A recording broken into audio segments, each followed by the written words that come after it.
G&T show is intended for mature audiences. Parental discussion is advice. Live long and prosper, bitches. Star Trek, The Final Frontier. These are the voyages of the G&T show. Our continuing mission, to explore Star Trek storytelling, to seek out new worlds and interesting characters, to boldly go where no show has gone before. Naomi Wildman. I was setting it up. Oh. Welcome to the G&T show, where obviously we have no script. Yeah, let's just get this puppy started. As always, the beautiful, the lovely, the high-booted, short-skirted, big-breasted Terry Lynn. That would be me. Admiral Shaw. She's badass. It's Ceridian. Good morning. It's Sunday on the G&T show. You know the worst part of this morning? It's not the getting up early. It's the fact they're making me wear clothes to do the show. It's time for coffee clutch. Strap on your helmets, boys and girls. It's gonna get rough. Oh, it's gonna be one of those mornings. Let me put on my seatbelt, my helmet with the little blinky light on top. For safety. When we decided we were going to do the G&T show, one of the things we said was no standards. G&T show does not go on the air because we're ready. It goes on the air because it's 9 o'clock on Sunday morning. Mike could have snapped by then and killed us both. Pain sticks for Mike, evidently. We have our production meetings on the air. Well, it's the best way to get you to adhere to things. Yeah, you've now set an expectation. That's the thing about the G&T show is we set no expectations. I need more coffee. Wow, I'm trying to figure out whether or not I want to do general news or Star Trek news, and I figured This is Terry having a series of small strokes, actually. Well, it doesn't take long for this show to deteriorate, does it? Straight the fuck downhill. I don't always podcast, but when I do, I G&T. Good morning, everyone. Welcome to the G&T Show, episode 148. I'm Terry Lynn. Sup, Jewel Untrue, Gettysburg 7. Look at Terry. I don't know what's going on, but deciding to dress like she's in West Side Story today was a very bold choice. I have no idea what that's about, but it's good. I want to be in America. Oh, sorry. And even more interesting is there he is from the Sharks in his Klingon attire. It's Ceridian. Kapla. How's everybody doing today? You know, my father got kicked out of that movie when it was in the theaters. Oh, why? Because dude dies, she starts singing, he started laughing. Oh. Because he's like, really? You dead and you're going to start singing? Oh. So he was being a smartass. No, it was like a legitimate laugh. Oh, okay. Well, that I can understand. They kicked him out? Yeah, because he couldn't stop laughing. Okay, well, that's Okay, let me tell you something about my family. My mother, God bless her, the little Irish pirate, my mother was asked to leave a Mel Brooks movie because she was laughing so hard and so loud it was annoying other people. Do you know what the movie was? Silent movie. It's not like there was even dialogue for people to hear. That's funny. That's funny. Because it was a funny movie. Oh my God, that's one of the most hilarious movies. I guess they couldn't hear the silence. Yeah, right? Oh, That's awesome. I'm so sore. Yeah, how'd it go this week? You ended up doing some crazy stuff with an author yesterday. How is Miss Medding? Ms. Kelly she's Kelly-rific, is how Ms. Kelly is. She's Kelly-rific. She's Kelly-tastic. Tuesday was Kelly's birthday. Oh, well, happy birthday, Miss Medding. And so we got together yesterday, and I treated her to Medieval Times. And I'm not sure how many people have heard of that and how many people haven't. It's a theme restaurant, but it's way more than that.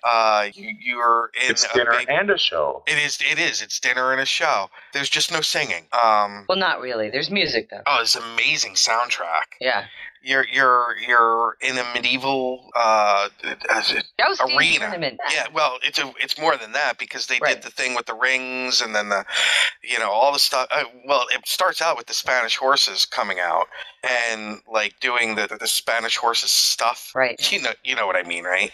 And then at the end they bow to the audience. It's just really beautiful. They're amazing animals. And then during it, the knights are engaged in their competitions, and then it ends with a big battle, and it's you eat with your hands, so that you get half a chicken and you're eating with your hands, and the serving wenches, that's what they call them. That's yes, not me. They do. Walking around and giving you your stuff, and it's a 2.5 hour show. It was just so much fun. Oh, good. I'm glad you guys enjoyed yourselves. And this mall, this Arundel Mills outlet mall, it's just outside of Baltimore, is huge. And like we went into this Books A Million that was just great. You know what's making a big comeback, Terry? I'm so excited. So excited because Books A Million, it's actually, they're now selling turntables. I have to say, I'm happy to hear that vinyl's coming back. I'm glad I kept mine. and you should see some of the vinyl they had in there. I was going through, and Kelly had to say, what's wrong? And then she didn't recognize the album cover, and it was Joy Division's Unknown Pleasures album, and I just... Oh. Yeah. Because I don't think we can adequately explain to people the difference in the sound, because now most of our audience probably has only heard their music through digital. I would say that's true. They don't get the difference in the bass and the depth of the sound. I mean, all I can say is, if you want to know the difference, find an album on vinyl, get a Phil Spector Wall of Sound album, and listen to it on vinyl, and then listen to it on digital, and see the difference. I don't disagree. It's going to be fun to see that it's coming back a little bit. I don't know. There's more permanence into it. Well, I've come across a Kickstarter that was claiming that they had developed a digital player, an MP3 player essentially, but that is supposed to be as good, if not better, than vinyl. And there were a lot of people a lot of musicians and whatnot who were making those claims. Now, I don't know if they're paid or not, but, I don't know. There's just a definite.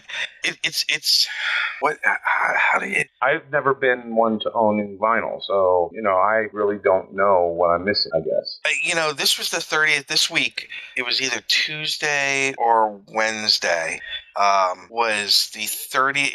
You ready to feel our age, Terry? Yeah, really. The 30th anniversary of Purple Rain.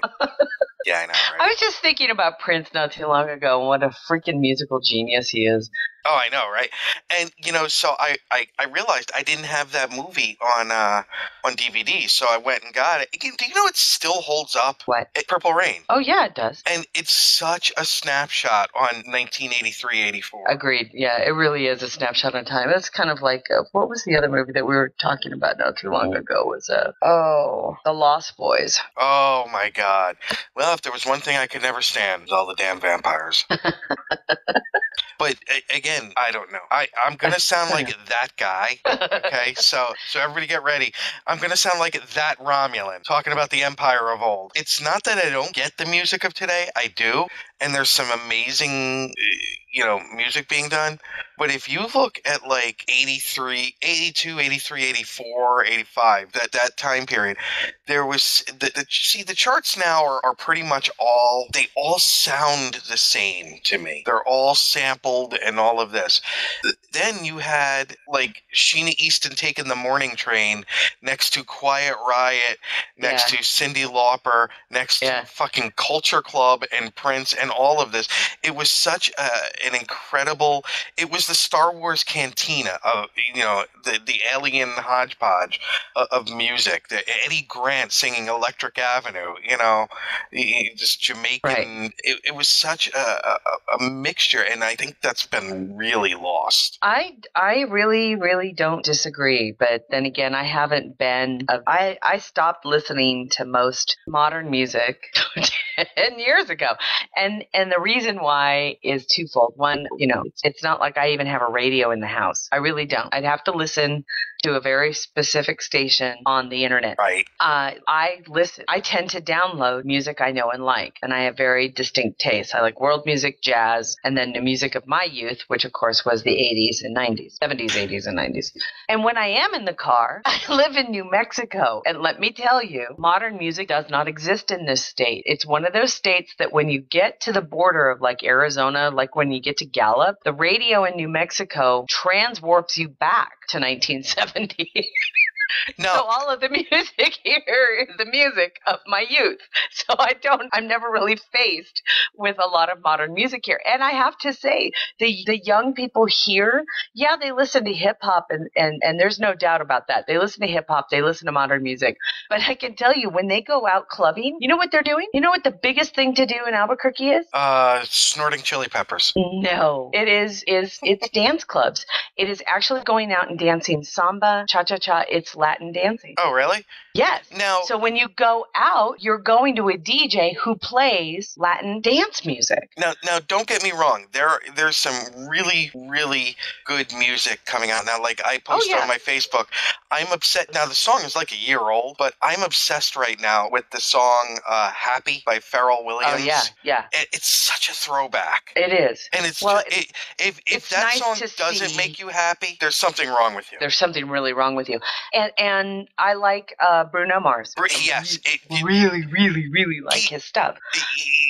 He's like the one-man Temptations. I hate, and I don't mean this in a bad way. It's all the good things about Michael Jackson. Yeah, that I liked. Not any of the bad. So no, but see, because of Janice's Daughters, I hear a lot of the current music, and I try and stay up with it because I try and be a hep cat, but. A hep cat. P.F. Dennis just put in there so it isn't Jesse Pinkman in a strip club. P.F. Dennis, just so you know, I think there might be 2 strip clubs left in Albuquerque. The big one, the Spearmint Rhino, closed down about 6 months ago. The Spearmint? Well, it's because the Breaking Bad cast gone. I think it was in a bad location. It was kind of like under the freeway. Down by the sea. That doesn't sound spooky at all. Yeah, I know, by right? The river. Yeah. Okay, I'm going under the freeway. I'll see you guys later. Well, we could have a whole conversation about day strippers versus night strippers, too. I mean, that's just a whole... Right, and you know I'm right. Terry's laugh there indicates she knows exactly what I'm talking about. I think a lot of the women that... Well, who knows?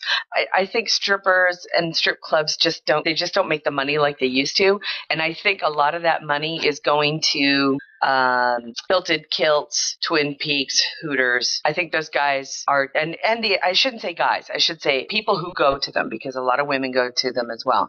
I think they're going to restaurants that have a little bit more of an adult atmosphere without having to worry about it. To get fed, to do it, and to be able to be seen in public without being publicly shamed. If you came out of one of those strip clubs, somebody would look at you like, "Oh, you're a bad person." For the people that don't know what I mean about day strippers, all right, politically incorrect alert. If you're working the noon shift at a strip club and not the night shift, there's a reason why you're not pulling in tips. I'm just saying. They're usually like the one with a leg 6 inches shorter than the other, but there's like gosh. No feeling can describe, though. Okay, first of all, whoever came up with the buffet at the strip club, the two things just don't go together.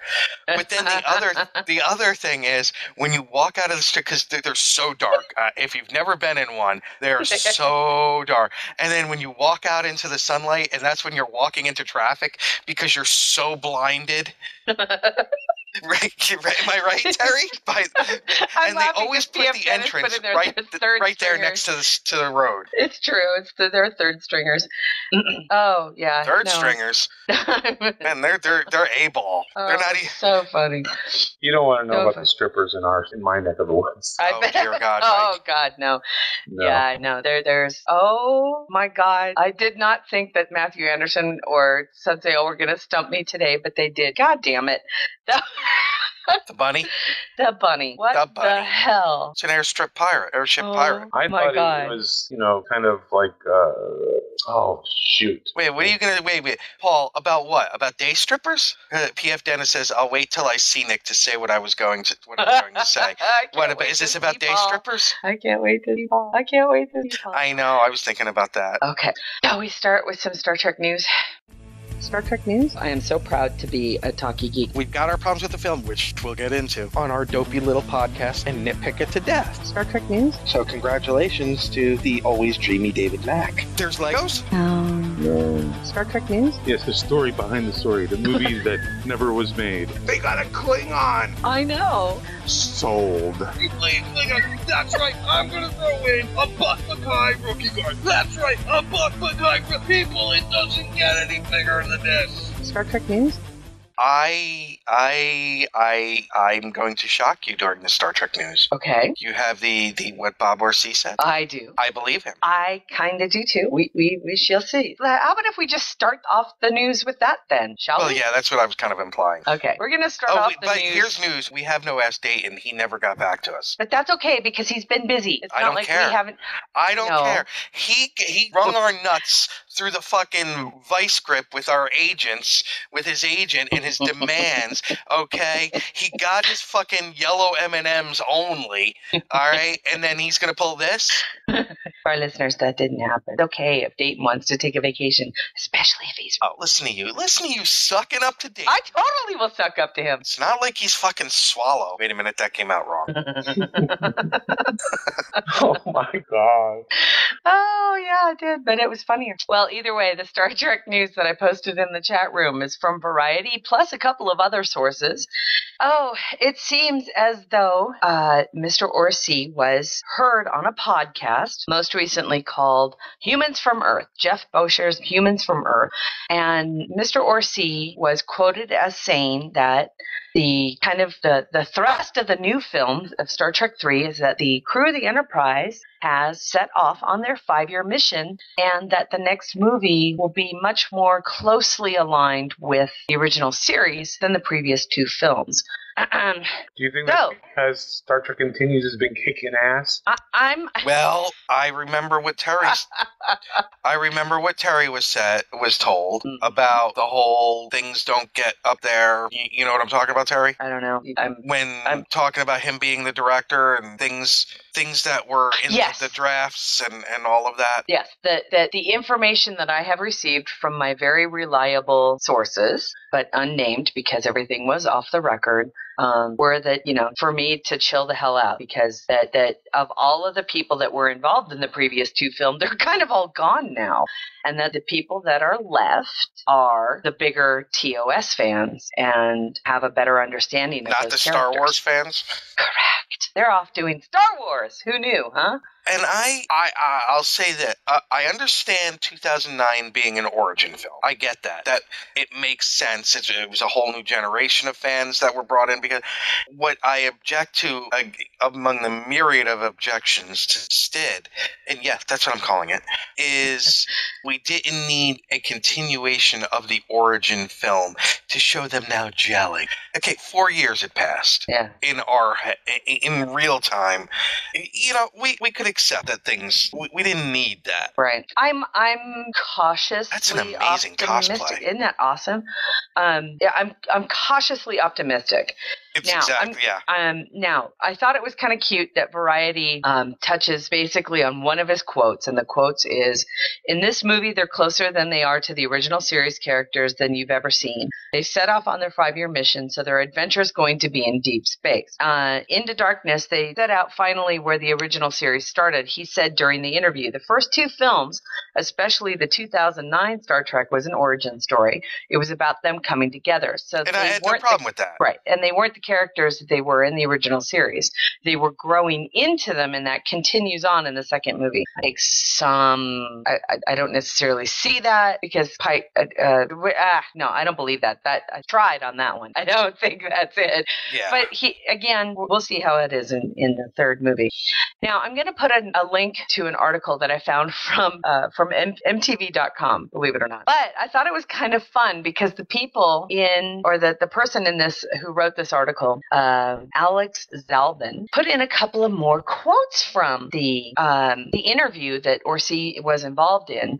And what I thought was fun is that this person thought, oh, well, now it's time to have fun. Now it's time to play. Now it's time to say, who's the enemy of the movie going to be, right? So he's like, let's do a the top 10 possibilities for Star Trek 3 villains. But one of the things I thought was interesting was after he talks about the Klingons, and he puts in a separate quote that I thought was interesting. Okay, it says, this seems to be the most obvious setup given Into Darkness was promising the coming war between the ridge-headed baddies and the rest of the galaxy. But not so fast. Orci states on the podcast, quote, because this is an alternative universe, I think we can choose. I don't feel the pressure to revisit anyone or not. We're lucky that way, but we have the ability to cherry pick what has come before. It will depend on what serves the story best. So, do you think that there is a remote possibility we might see something original? Well, True, but we have different writers, and Lindelof is not one of them. Yeah. Oh, don't even get me started on... I think the next one on the list is very interesting for his logic in it. The Romulans, Vulcans? Well, yes, because of the destruction of Romulus, right, and the destruction of Vulcan, they're now wandering around. Well, the Romulans aren't killed. The Romulus isn't, but the Vulcans are homeless or semi-homeless and wandering around. And the Romulans are out there. What if they reconnected? Mike, what were you going to say? I just think it's a little bit odd that they're going to. Well, yes and no, but it's a little odd that they're going to abandon a story that they've been kind of sort of building towards this whole time. So you think it's going to be Klingons? Which would make sense. That's because he's a Klingon and he wants Klingons. No. I think it makes sense. I mean, they've been building in that direction for both movies. You know, how in the first one? The first one, the big bad was a Romulan. That was the big bad, but there were no Klingons in the first one. They were cut out. See them. Yeah, that's true. They were cut out. But as is said in this article, he reminds us that the Klingon War, the Klingon Earth War, has kind of been resolved in the comics. Yeah. Oh, those still count. Yes. Unfortunately, yeah, they still count. Look, the Klingon people, the Klingon faction wants every fucking thing. Good Lord. How about the Tholians? They weren't even mentioned in the article. Tholians would be great, wouldn't it? He brings up it's an alternate universe. It could be, and they could come up with their own. Wouldn't that be awesome? I'm really kind of hoping that if they don't go with Klingons, a political twister with Romulans and Vulcans would be very interesting. With the Vulcans wandering around now, that is interesting. Yeah, it is. Makes Spock kind of like question Spock, although... Didn't they say that they think that there's like 10,000 of them left? Yeah. Not very many. Which I have a problem with because I'm sure there were other Vulcans other than on the planet. And especially a set of Vulcans that by that time had already done first contact and probably had a multitude of colonies. Yeah. So, but they don't think like that. They just wanted to make it sound really, right? That's the way that the problem is the writers didn't think that shit out. They're not talkie geeks like we are, though, right? She's starting with her snark people. No, that's what happens. Hey, I'm just saying is that I know fan fiction writers are 40 million times more fact adherent and in depth in their thinking, at least. Don't make it anybody that we've already seen. Do something original. I wouldn't I wouldn't mind the Klingons because we didn't really get to see a lot of them. You think I'm just bagging on it? Star Trek has already had enough Klingons. We need something new. I don't disagree. Zen-Cathy would be awesome. God, the Tholians would be really cool. Especially you know who I love in the novels? The Loyal Order of the Kinshasa? The Kinshasa, yeah. I love them. Yeah, but aren't they an enemy of the Klingons? They're more an enemy of everyone. True. Because of their ultra fanaticism. Their theological, but I just want to hear. Coming from a bird person. Of course, if they did ever translate onto the big screen, it would probably the way I view them in my head is so distinct that it would probably ruin it for me. That makes sense. Yeah, I don't know. I thought it was a fun. It's fun to think about who they might use. And thank you, Baz. Xenophobia, exactly. Thank you. That's it. Yeah. God, I don't think I can pretty much guarantee it won't be Gorn. Well, who knows? It might be Gorn. Yeah, we can't guarantee anything with. It won't be Tribbles because they've already introduced Tribbles with a magic blood in the last one. Mirror Universe, do you think? Been through the desert on a Tribble with no legs. The Mirror Universe only works when you have a well-established set of of characters. So you know what the opposite of those characters are going to be. If they tried the mirror universe now, it would just be a too early cast and crew. Yeah, be a total stunt. Yeah. Section 31's been done. The Borg, do you think he's got the balls to do the Borg? Oh. What about Q? No. Give us something new. Give us something to be excited. Give us a new race to go, oh my God. Wouldn't that be awesome? They blow my fucking... Remember how fucking frightening it was the first time we saw 8472 with the Borg running from them? Yeah, that was cool. If they're going to abandon the direction that the story has been going in, give us something new. Just get away from what we've seen before. If they're on their 5-year mission, there's so much. There's an entire universe to mine. I don't disagree. Oh, we will see. Well, tonight, Robot Chicken for Star Trek fans. Did you see that? Yeah. If you want to see tonight's Robot Chicken that features the new Star Trek Next Generation Night Crew clip, head over to IGN. I put the link in the chat room. It's freaking hilarious. And Patrick Stewart reprises his role as Captain Picard. Fear me. It's a great... Robot Chicken cracks me up. Oh my God. No wonder they win Emmys for writing. Oh, funny. So that's tonight. There is a wonderful little snippet from the Blu-rays. By the way, congratulations to Robert Myers Burnett, the Okudas, and everybody involved in Star Trek The Next Generation Blu-ray Disc Season 6, I believe it was, who won the Saturn Award for Best Blu-rays, for Best DVD Release. And to the lovely Mark Cushman. Yes, and to Mr. Cushman for his special Saturn Award. His special Saturn Award.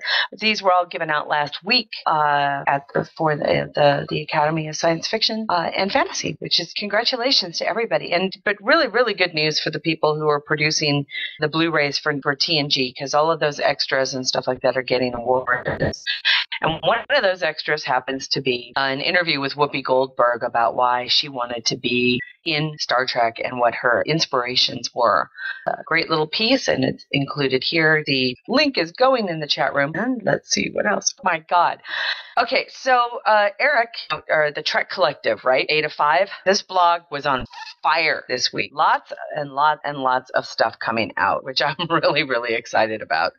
And I'm going to start from the bottom. I have to scroll all the way down. All right. Some of the new German audiobooks are out, and I hate the fact that they get audiobooks and we don't, but what can we do?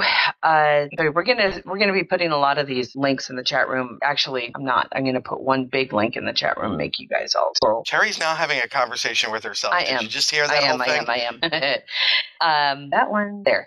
All right. The German novels, as you know, covers for the German novels are just freaking amazing. And and that extends, like, Kelly's German covers for her books are amazing. I don't know what it is. What is it about the book sales in Germany that rate and we don't? I'm sorry, that's something else. There's a great thing here about the Blu-ray release of Into Darkness. And as we all remember and we all bitched about when Into Darkness first came out, there were several different types of Blu-ray releases where the extras that were at Target store were different from the ones at Walmart, which were different from the ones at Amazon, correct? And we were like, God, how shitty can you be, Paramount? Well, shitty enough for those of us who were smart and didn't purchase then, and we decided to wait because they were inevitably going to be doing a big conglomeration of them all. That conglomeration was released last week. So now you can go to the store, pick up the Star Trek Into Darkness Compendium, and it'll have all of the extra material that should have been included with the first release of the movie. It also features the first movie. It also features the movie. Wow. Mike, I'm looking at you with real admiration for that. That was awesome. Huh? Oh, you cracked me up. Are you My okay? job Mike? here Did I mishear? Huh? My job is done. Mike just... That was awesome. Sorry, just dropped the mic and walked off the stage. He said, I'm out. I'm out. Right. One of the other things, I put a separate link into the chat room for this because some of the wonderful stuff that's coming out for the Star Trek toys and whatnot.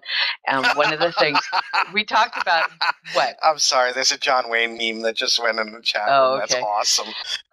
The Star Trek Keepsakes ornaments this year features Vina, the Orion slave dancer from the original series, which I'm very pleased to say. It's very cute. Last week we talked about Juan Ortiz's retro prints being turned into coasters for the exclusive Comic-Con gift from Big Bang Pow.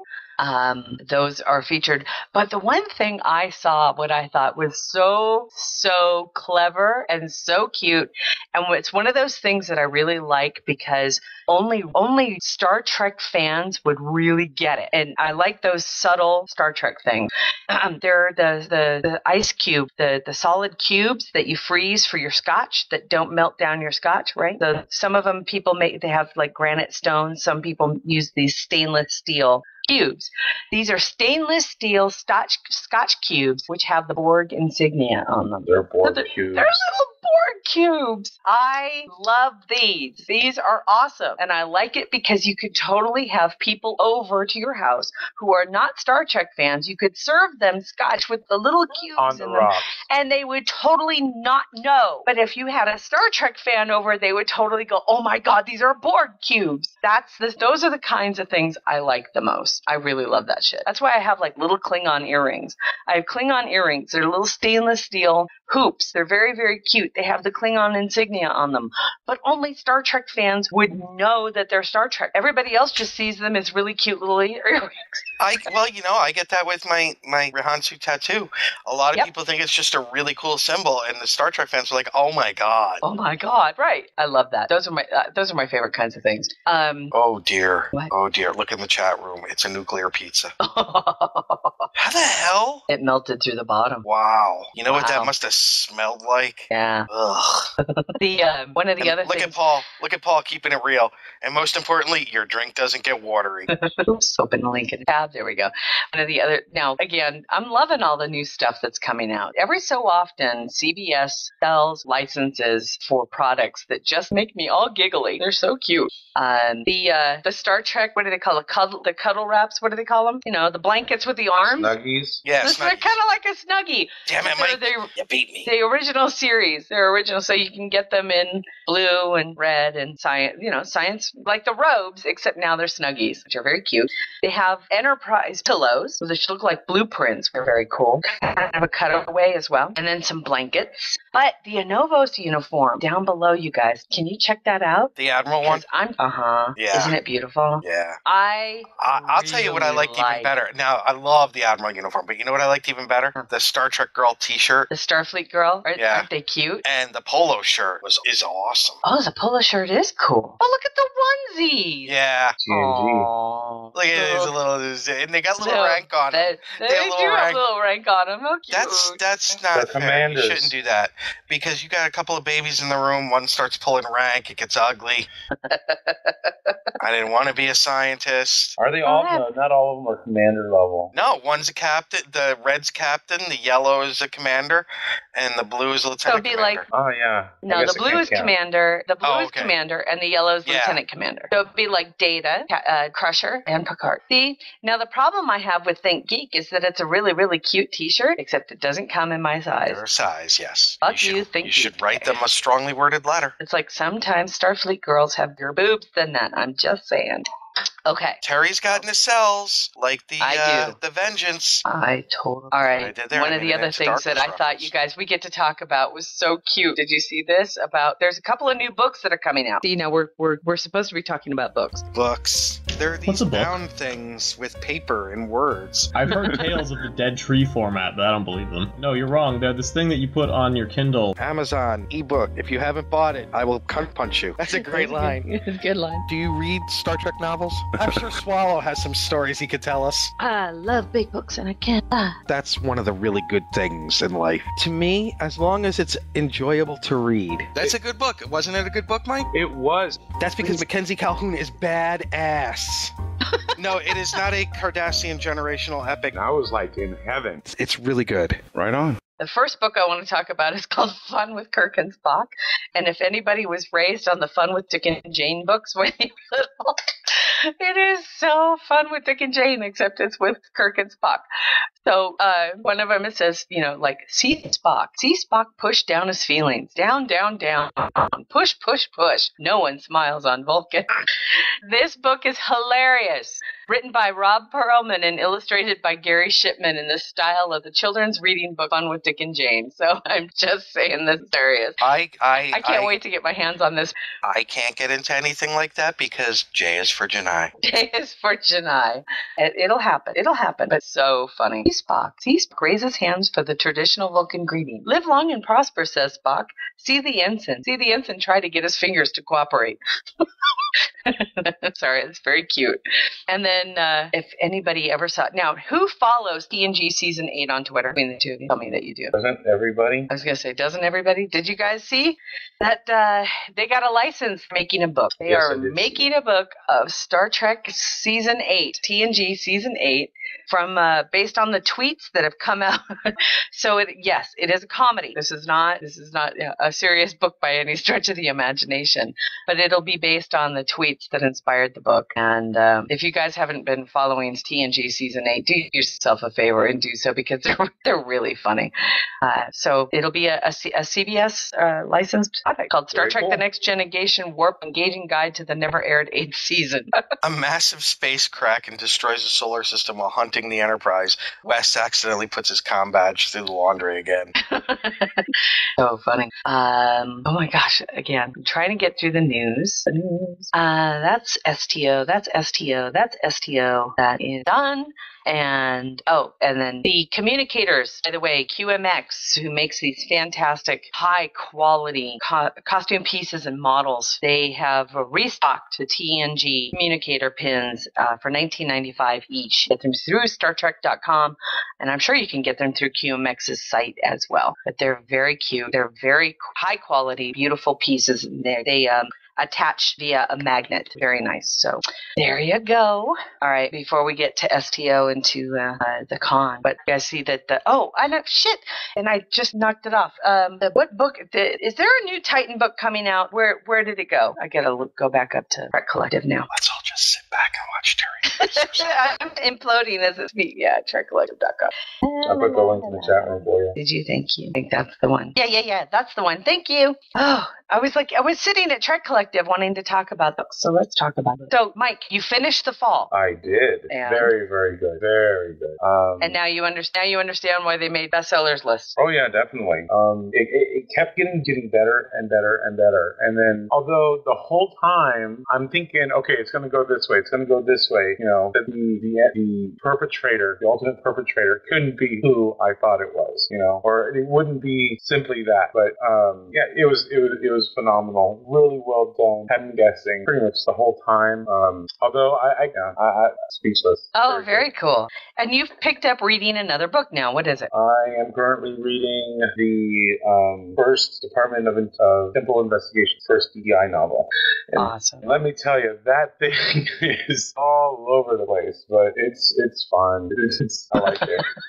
And these were Christopher Bennett, right? Yes. Yeah. And he has such a different style compared to the authors that you just came off of writing, too. Oh, Would you agree? Very, very different. Very different style. But very good. It doesn't make it any less easy to read, though. Normally, when I switch authors, there's a period of adjustment. Yeah. But I found him to be just a very easy to get into. And so I was just up and running. But again, the way that this story unfolds, it's like here's a dot, and then way over there is another dot. And then it's a temporal. It's a temporal bouillabaisse. Oh yeah, it is. Temporal bouillabaisse. Well, you're trying to connect the dots the whole time, and it's like you don't even see all the dots yet. And there's a lot of humor in it. It was really and lots of little Easter eggs. I don't know if you're catching them as you go, Mike. Yeah, there's a lot of callbacks and references to pretty much every single time travel episode. Well, he did. Christopher L. Bennett went through and cataloged them all so that he could do that. But there's a really nice to the USS Bozeman. Yeah, I'm the chapter I just just finished, the 2 chapters I just finished involved the Bozeman and their role in TI. It seems like it's going to be interesting. I just want to see more of them. I really want to see, these characters being developed a little bit further. And if someone is a new to Trek and has not watched TNG yet, the Bozeman is a ship they came up 90 years. Yeah, in one of the most bizarre and fun episodes, I think, of TNG. And Kelsey Grammer has a nice little cameo in it. Yeah, Picard in the shuttle and the end of this loop, and that was a good episode. No, what it's called. Not Picard in the shuttle. It's the one with all hands abandoned ship and the Enterprise blows up. Wasn't that the one with Picard? No. Okay. Remember, Picard's on the bridge. Oh. Okay. Too many time travel episodes. And I yeah, well. And Terry, I agree with you. Okra is just hideous. Her network's not doing well either. Very, very funny. I ended up getting about 3/4 of the way through New Ceremony of Losses, so I'm moving forward with the fall. I did get a chance to read some this week. It's been really busy, and but I did read this snippet about the Titan book coming out next year, and I flipped out. Doesn't it sound like fun? Did you guys read this snippet? No, I haven't. Okay, well, the Miller, John Jackson Miller, who wrote the book Absent Enemies, and has also written the new book coming out, which I think is called, let me see here, Titan Takedown. It's actually not even a Titan it's not even a Titan book. It's a TNG Aventine crossover. And the reason why is because of this. Quote, it says, it does indeed feature Jean-Luc Picard and Enterprise investigating this episode that's happened, this seeming rampage that's taken place where a number of targets have been struck, and I won't tell you whose targets or how, but he discovers in the process that the involvement of Admiral Riker, who is currently on Aventine, he's transferred his flag there, which is captained by, of course, Ezri Dax. This sets up a conundrum because Riker cannot necessarily tell Picard everything that he's supposed to be doing because of rank and other things, and of course Picard at the same time has obligations to the Federation and to the peace himself. And we wind up with a battle of wills. We wind up with a chase because it's possible for two people to be on the same side and not necessarily agree about the means. It sounds so much fun. Riker, read Picard.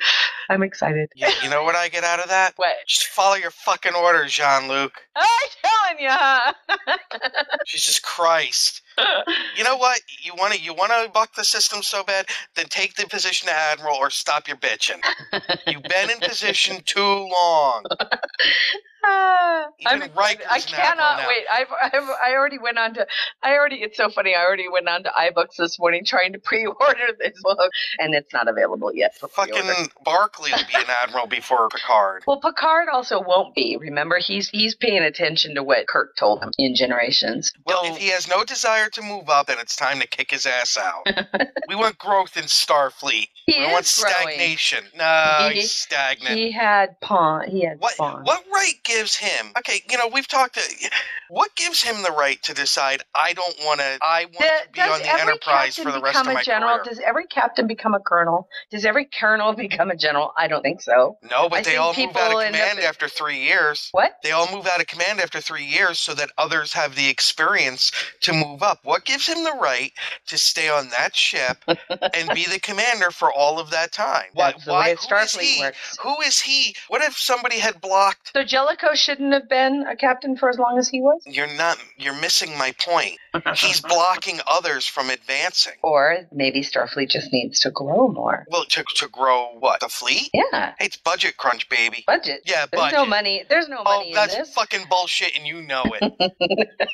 That's a load of happy fucking utopian horse shit that he told her just to throw her off the scent because of a temporal loop.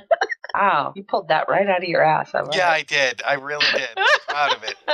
No, it's always annoyed me. He's blocking other officers from, it's great that I get all this experience and I get to do this. Fuck every other officer. Yeah, that's pretty much it. That's right. Give the Enterprise to Daryl Dixon. God damn, that's a hot idea, Dennis. Dennis. I said Dennis like that's his name. Paul. I know. Jesus. Wait, what? Oh my god. I'm kind of, I don't even want to know what that picture is, Matthew Anderson. I really... It's strange Rue. Isn't Rue like the mix of flour and water and butter? Flour and butter? Strange Brew, the song Strange. Right, but okay. Now you understand. So yeah, I overthink these things sometimes, apparently. I'm a literal thinker. See, okay, Sunsail, let me break it down, because she says, how is Picard stopping the advancement of captains when Riker got a ship, hell, even Worf got a ship? How many of them are the captain of the flagship? He's stopping others from... Terry, because I can't. You're talking to the wrong person. How many times did Riker pass up a command, hoping that Picard would step down? That's a good point, too. Thank you. I don't think that he thought... No, he wanted the Enterprise. He wanted the Enterprise. That's true. But, yeah, he didn't get it, and he ended up getting the Titan anyways, which was so cool. Yeah, because he knew that the guy wasn't going to leave. But somebody explain to me why they think it's okay for somebody to be a captain of one ship for 30 years. Because I think it's okay. In Starfleet, I think it's okay. No. You've got somebody with that kind of experience. Why would you toss out? Why would you take out somebody with that kind of experience in your flagship position? You want your most experienced officer there. In Starfleet. So he's the most experienced officer. As far as that kind of thing? Yeah. And then what does that prevent? Mike, do you get what I'm saying here? I understand what you're saying. I just think it could be done on other ships. And they just need to expand more, especially since they keep wiping out the fleet halfway around. The Borg wiped it out. Who's saying he should end his career? I see. So General Carvalho, where I worked, he gave up his colonelcy. No, he moved up. So he should take a desk job? No, he's the commander of... Not everybody becomes an admiral. And what's the minimum retirement age for fucking Starfleet anyway? Apparently 150, because McCoy was 146. Yeah. And is there a minimum retirement age because Vulcans lived to 200 and others only lived 6 years? So you got to talk about an agency that only deals that has a big problem with age discrimination in all forms. Oh, it's age discrimination when he's too old. He's fucking has to be wheeled up to the bridge during a crisis. Who, Pike? No, Picard, because he's been there for so long now. You have to remember he's only 78 at the end of Nemesis. Not even that. 73, 74? Something like that at the end of Nemesis. That car is 118? Yeah, but you're talking about different species. Right, but humans were supposedly already living to 150 by this point. At the start of TNG. Yes, Caspadine, I'm saying Kirk is wrong. Oh, God forbid somebody says Kirk is wrong. God forbid, because nobody can ever say Kirk is wrong. Hi, Private Little War. Watch it. Kirk was wrong. End of discussion. See, that's part of the reason why I personally, when I wrote my stuff, I kind of agreed with you, Nick. I think that Picard would get tired of it. Plus, he's being selfish. I was going to say Kirk is the one that was being selfish, and he kind of when he told Picard that, and although he thought he was giving him good advice, it may not have been great advice. It was kind of selfish and self-serving, and yeah. Well, see, there are certain things that they've done with Picard in the novels that I never would believe would have occurred anyway. And so that's why I truly believed that the Picard character that I kind of felt from him through the show would be that, yeah, he would give it another probably 15 or 20 years after the end of Nemesis to kind of tail out his career, and then he would totally retire. I see him as retiring, but I don't see him as giving up. I don't see him as going back to France. I really don't. I see him as going off and saying, I have this love, and he has this history and this archaeological side to himself. I think he would pick up and just go exploring in a different direction. Isn't the books kind of sort of taking Picard's character in that direction slowly, little by little? I think he's all of an angsty, captainy parent now. Well, you haven't. He has to worry about making sure that Crusher. Reading the Fall. Yeah, Terry, you got to finish. You haven't finished reading the Fall. Good, so they're going to finally make him fucking retire. I'm just saying that. Mike, I will say this about Kirk's advice. Kirk's advice was right for Kirk. True. Yes, but it was Picard, with his diplomatic skills and everything, he can still be on a ship. It doesn't have to be in command because of his diplomatic skills and such. So Kirk's advice was absolutely spot on for Kirk. And Picard, I could also see easily becoming an ambassador. Right, exactly. I would not see him him going into a desk job or a bureaucratic job. Riker would be good for that. Riker, I can see becoming an admiral, but I would never see Picard becoming an admiral and just being another funnel for orders. I would see him as a person who needs to feel like he's making a diplomatic difference. I think and he Picard would do that as an ambassador. And I don't think to a specific place, more like an ambassador at large. So he's like the person that goes from area to area, kind of like the Secretary of State. Yeah, exactly. Yeah, I would see him more in that role than I would, say, just Romulus or just Klingons or even just one specific area. But yeah, more like a UN ambassador type thing. Yeah, I agree. I would see him doing that, and I could totally see him giving up the captain's chair to do it. Oh, yeah, and I could see him being an admiral in that position. No. I think he'd give up Starfleet because he wouldn't want to be held to those standards. I'm sorry. No. You wouldn't have the same rules. Yeah, but he's got that love of Starfleet itself and what it stands for. So he could be, pardon the pun, the best of both worlds. He'd be the diplomat, but still be serving in Starfleet. Well, I'm going to say, spoilers. Because then Go ahead. Sorry, Mike, that also does away with the we have the civilian ambassador on board. That Star Trek has been so wonderful in making. Is there really a military ambassador? I don't think so. They're all civilian. Go ahead, Mike. I'm going to say, before I continue, spoilers, okay? If you have not read The Fall, the complete series, this is going to be spoilers. So. And Mike knows me. I don't mind spoilers at all. Sometimes it makes me want to read them more, so go for it. But at the very end of the series of Fall, we find Picard is pushing for his relationship with Crusher. It has slowly been evolving. It's coming to the point where I think he's actually seriously considering moving on to the next stage in his life. However, he wants, and he's given the opportunity before, to help bring Starfleet back to its original roots of exploration. And he does agree to go on one last exploration mission. So this might be his last 5-year tour, but he's at the point where he was ready to quit. And I would see that as being very true to form for the character. I don't see Picard as being happy in any way, shape, or form with the level of politicking he's had to do in the book. In that whole Andorian situation. Yeah. My God, that ripped everyone apart. Yeah. It ripped everyone apart, and it should have. I mean, the authors did a really, and as far as I'm concerned, I'm still in the middle of the throes of what's happening in Andoria right now, but holy crap, it tore everyone apart. And that was exactly the goal by the bad guys, was to tear everyone apart.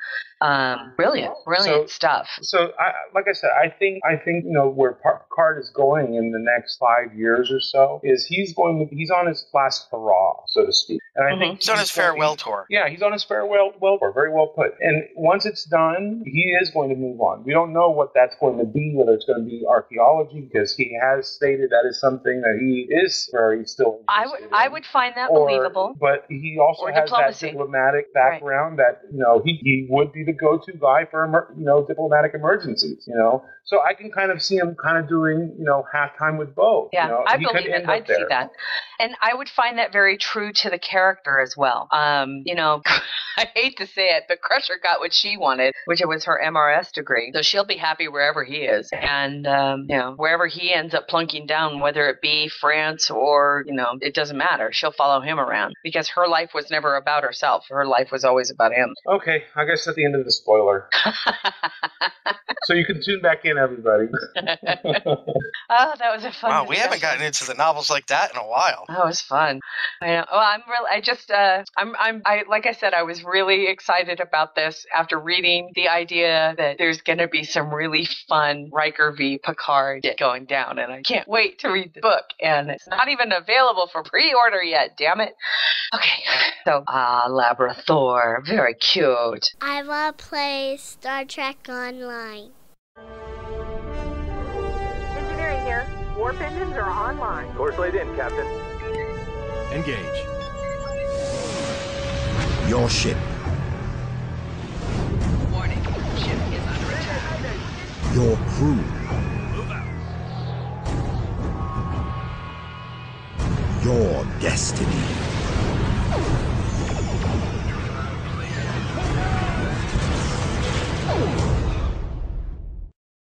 We are in the midst of finalizing. It looks like we'll be able to talk with Mr. Al Rivera next week. We have not nailed down the actual time, but next week? Yeah, because you guys never confirmed with me for today. Damn it. So I had to email him last night going, your Sunday's free. I had cleared my schedule and everything. I made arrangements to be here alone. The kids are going to be gone. Oh, I'm sorry, honey. Yeah, no, I never got the confirmation that either one of you would be available. So I said, Al, I haven't gotten confirmation that either one of them will be available, so your Sunday's free. I wasn't going to make them stay around because knowing my luck, I would have said, yeah, we're doing it tomorrow, and then find out neither one of you could have done it. I had emailed saying that I'd be available. I guess you didn't get it. Okay. Oh, or I did, and I was waiting on Nick, and he was busy with Miss Medding yesterday. Next week I'm going to be up in the northern office because July 4th weekend. Oh, and now I have to. Well, we'll figure out. We're gonna get in touch with Mr. Rivera, who really wants to talk to us about some of the concerns we brought up about Star Trek Online last week, and he wants to be able to address those concerns. And I really, really want to hear what he has to say. So, looking at you, Al. Check it out. I've had a chance to get onto Tribble and actually check out some of it. Okay. And? The dilithium requirement doesn't seem to kick in until much later, tier somewhere around tier 10, I think. So I've seen that they can go up to tier 15 at least. But I'm currently on tier 2, and tier 2 requires 10,000 points. Well, we have 2 open slots. We get 1 point per craftable item that we create, and then it's kind of like a crapshoot on if you actually produce a phaser beam or something. But I've only been getting 100 on those. Requiring 10,000 points at tier 2 is going to take a long time to get through. So that's the biggest problem I'm having now. What's funny is that I think in my brain, I'm sitting there going, okay, I'm really okay with that. I don't want a crafting system that's easy to get through because it ends up being too easy and therefore flooding the market with crap that thought was going to be worthwhile and may not be as rare or as useful as you thought. Because everybody's going to be doing it if it's too easy. Well, I guess that's true, but there's a lot of things you have to go through in order, before you can even start crafting anything, So I think that's going to be a deterrent. People are going to, because you don't actually get additional slots until tier 4. You don't get, you start off with 1, you get your second slot of things that you can actually craft at tier 2. Tier 4 is the next one. Tier 5 is when you can actually start crafting some of the upper level components that you need. Is that when the dilithium kicks in? The dilithium kicks in on tier 10, and that's okay, because that's when allegedly you'll be having more. You'll only be able to craft the higher end stuff anyway, right? Because as the crafting system thing. Well, laughing trendy. What do you define as high end stuff?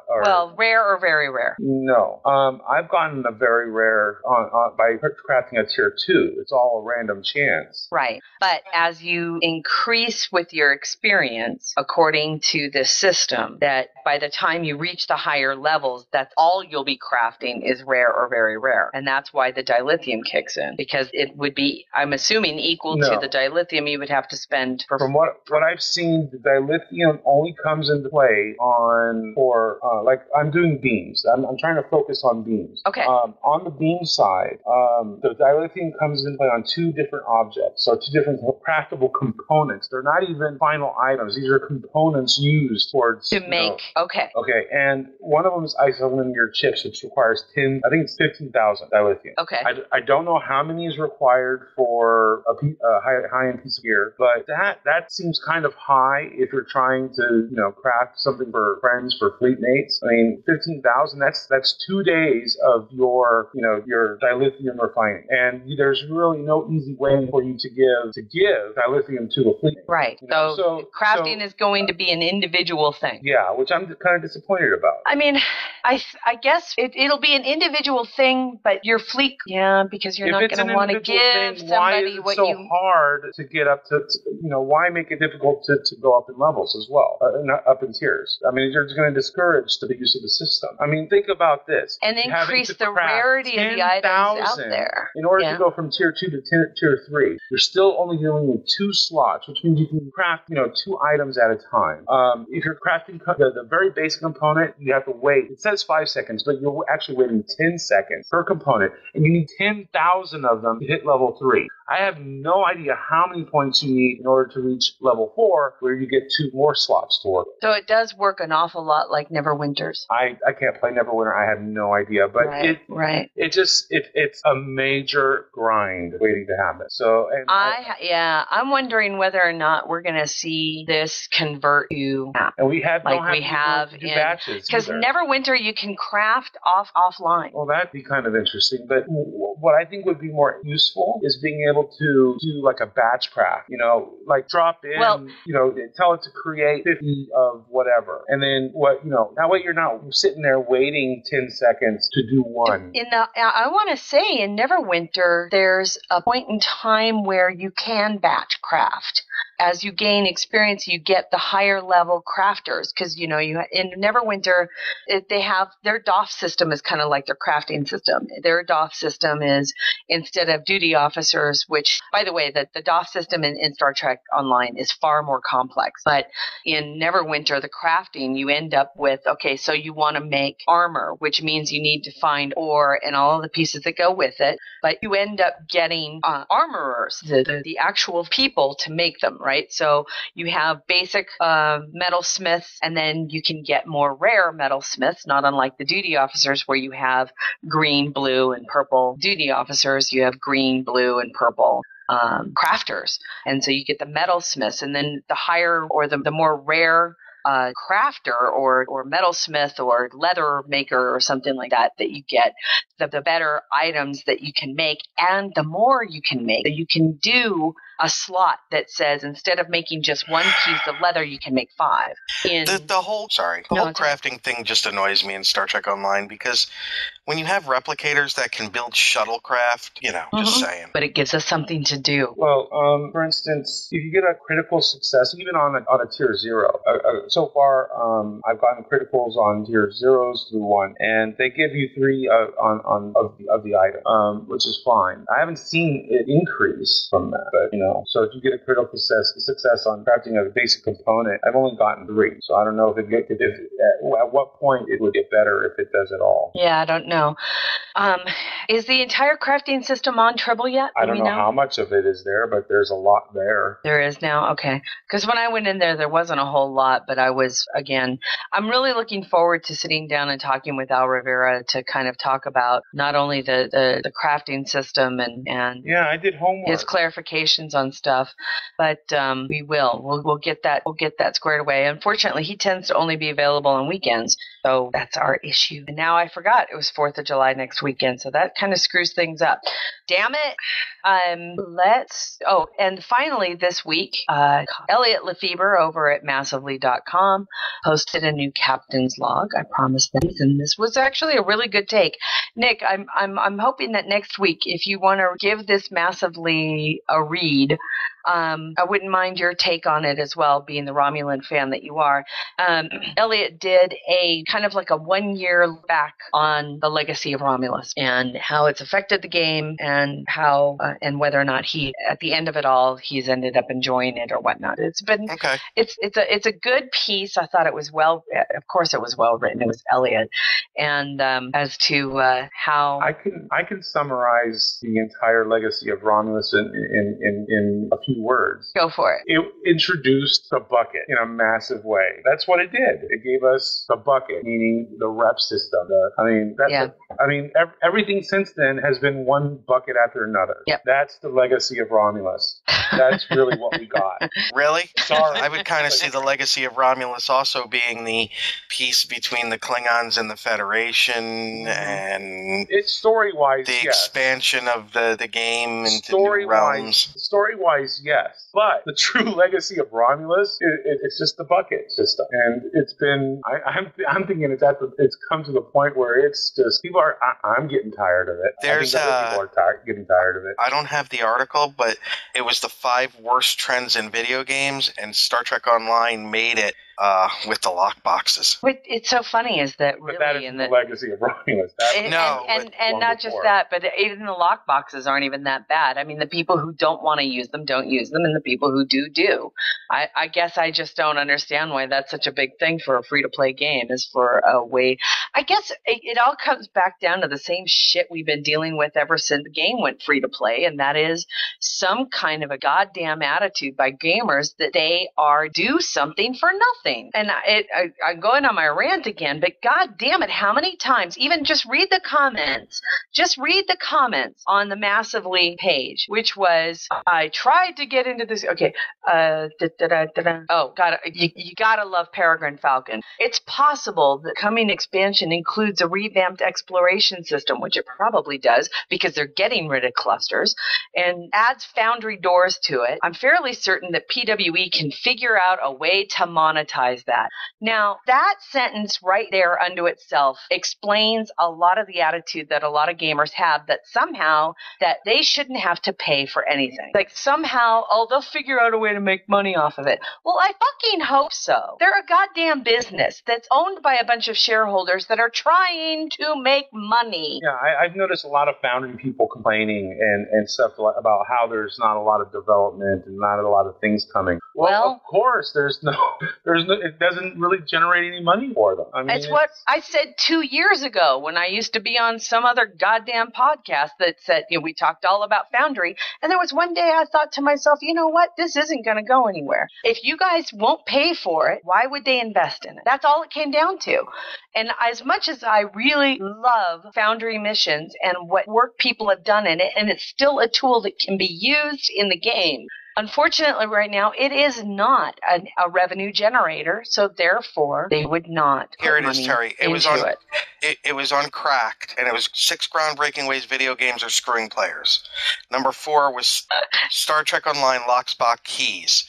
The lockbox is a master-crafted psychological landmine. The game rewards you with a mysterious lockbox, but you need to buy a key to get what's inside, which means you're really buying the item, with a side order of duh, and the added advantage of not knowing what you're paying for. It's the Jedi mind trick in icon form, a little graphic saying, you've already bought this incredible item, now go to the shop and pay for it. The most recent offender was Star Trek Online. Most key buyers unlock 1 copy of an item they already have 7 times, learn their lesson, and get on with the game. Lockboxes are the scratch cards of virtual warfare. Most players hate lockboxes, but hating is free, while a few people who like them spend lots of money, so screw everyone else while the system caters to the rich. And welcome to capitalism. A Starfleet officer asking for your credit card information is how you run immersion and build future utopias simultaneously. All right. They're unregulated gambling, simulated slot machines that aren't required to tell you Who wrote this piece? Can I finish? Oh my Unregulated God. gambling, simulated slot machines that aren't required to tell you the odds or ever pay out. Worse, the appeal of the Lockbox is a small chance of getting a rare and powerful item without earning it, which means the best case scenario of this money sink is breaking the game. What pussy wrote this? Luke McKinney. Luke? Yeah. That is the part. I mean, that's exactly the attitude I was saying about earlier, is that's some kind of a, and I don't want to call it elitist, because it's not an elitist attitude. That's not an elitist thing to say you don't know what you're getting in the box. Did you hear what I just said? I said it's not an elitist attitude. There's a different word I'm looking for here. And it's more like a hipster attitude. And it's not. No, but it's exactly what I said when it first started. You don't know what you're getting in the box. But it's not gambling. Well, you're paying for really a game of chance. What am I getting in the box? You're getting nothing because it really doesn't exist. Well, then you're paying for nothing. As everybody does for every fucking game. The only people who pay something and get something are people who buy and have a tangible console game in a closed system that they can play in perpetuity. No, you're paying. No, you're paying for the right to be entertained. It's like going to a movie. Once the movie's over with, what do you have? You're holding nothing. You're holding nothing. When you play an MMO, you're playing for the right to be entertained. But how that entertainment is fed to you is your choice on whether or not you think it's fun or you want to be entertained by it. So when you open up a lockbox, you've made the conscious decision to open up and pay them money to get nothing in return. Is that how it's advertised? No, it's advertised that you're getting something. You're getting something for the game. For the game, which, when it inevitably dies, will leave you where? Yeah, but that's not the point. A little more entertained than you were? Exactly! But that's not the point. The point is... No, it's what I'm saying is that people think that it's gambling, or they're like, oh, you know what? If you're the one putting that magical twist on it, then that's your own lack of logic and problem. So then why are they making people pay for the keys if you're getting nothing? Why do people pay a sub? Why do people pay for a lifetime sub? Why do people pay to play the any game? MMO? Exactly.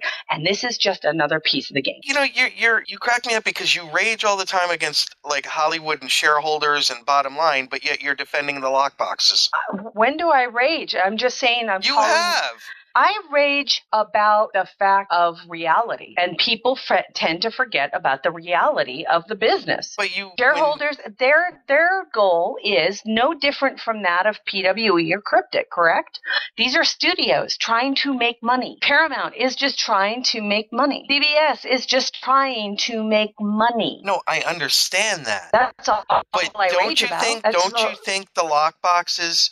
If you're paying for a key and you're getting a blue item. But the beauty is in the game, you don't have to pay for a key. You can actually play the game and earn a key. No, I understand. Well, there's a difference between Cryptic and PWE and what, say, the film industry is doing. Is there? The difference is, well, it's a small difference, but at least Stowe does try to give us original story content periodically.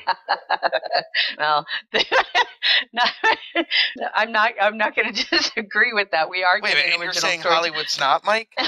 Original story? No. Regurgitate a lot of what's already been done. Well, so is Stowe. Yeah. The Borg, the Undine. Yes, I'll give you that. But at least in terms of their story, there's movement. Like you pointed out, the Klingon Federation War. But you're saying Hollywood doesn't have movement? I think the Marvel universe in film has had incredible movement in what they're doing. I think the Marvel universe is an exception. I would agree with Mike. With Mike on that. Well, first of all, we're talking a difference between films and film franchises. So that's two totally different things. Yeah. Yes, you have a point on that because we all know that Transformers is just like, oh. Shit. I refuse to give Michael Bay any money whatsoever. But when you're talking films, you've got Inception was an amazing. Well, anything Christopher Nolan does, I'm gonna love. But he didn't write that. Did he? I mean, when it comes to directors are one thing, being able to tell and craft a story around a script. But when it comes down to it, Inception a metaphor for what the film industry does? He did the screenplay, Terry. He did? Okay, I wasn't sure. And that's where I will give him the credit for that. That's an original story. Those stories are few and far between, and we've already talked about that too, is really there isn't a story out there that isn't already a bastardized version of a story that hasn't already been told. Well, I read a really cool article this week, and it's true. It's amazing how many good movies actually get made when you look at the fucking sausage process of making a movie. Yeah, no kidding. I mean, it's just brutal. And in that way, game making is no different. There is a process to the sausage making of a game, whether it be a console or an MMO. And the fact of the matter is that people tend to play free to play games more than they do sub-based games. And that's just the sub model isn't as successful as it once was, but I think it reached its market saturation on that. And when it came to Star Trek Online, it going free to play, I really do believe saved the game. I really do believe that having it go free to play saved the game, in so much as ever since it went free to play, we started to get content pushes that we weren't getting beforehand. Yeah, we like the featured episodes. There's no doubt. And I still wish to God we were getting It would be nice to have 12 We've got new more Star episodes. Trek Continues episodes than we have featured episodes. I think we're set. There's 3 Star Trek Continues episodes, and I want to say there's 3 featured episodes since the game went free to play. Every anniversary, we got a new featured episode. Well, there's 3 with every Continues episodes in the last year. With each expansion and season, we seem to get at least 1 featured episode. Not series, but an episode. That's why I said 3. So we're kind of even on that point. But I would love to see more. I mean, if there's anything that, I like the progression of a game. I like being led through a story. I like being given tasks to do that, even though the tasks themselves might be a little bit of the same, going out and killing 5 of these and 10 of those or something along those lines. But if I feel like there's a reason behind it and that I'm being led by, taking orders and going out and scanning whatever, I'm kind of sorry that the cluster missions are gone, but I have to admit I haven't played them in 2 years. Yeah, once I finished them, I never went back. Right. Yeah, it's like an old girlfriend. I can't say that.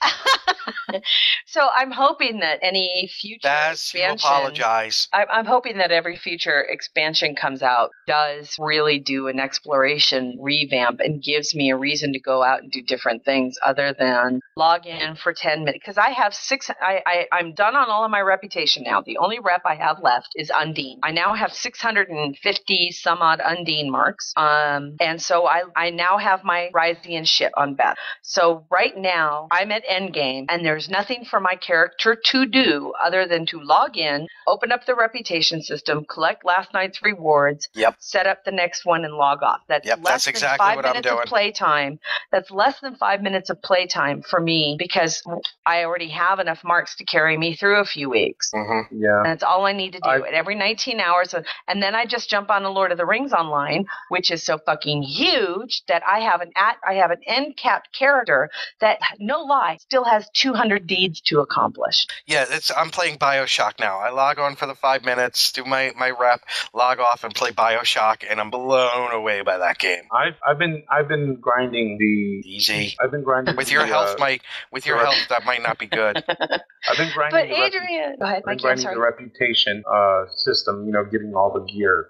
And are you okay? I've actually maxed out the Romulan, the Nukara, and I'm about to do the Dyson. All the gear I have, and getting the complete sets. Yeah, I have all the complete sets on those 3. And I'm cool. Getting very close to it. The summer event, and especially this weekend, there's some kind of double marks, is it? Double marks or something going on? Yeah, there is a bonus mark. Oh my God. It's like every 2-3 days I'm getting a new piece of equipment. I'm just flying through it. So once this event is over, I'm literally going to have nothing to do. Well, and I think the timing of the new crafting system is key. Because if it gives me a reason to get back in and to play the game in order to do something that's a little bit different, even if it's to replay, and maybe that's my issue, is that I'm having a difficult time trying to figure out what it is I want. I'm not a PvEQ person. I never have been. I've found it difficult. I have found it mentally difficult to play the same 15 things over and over and over again.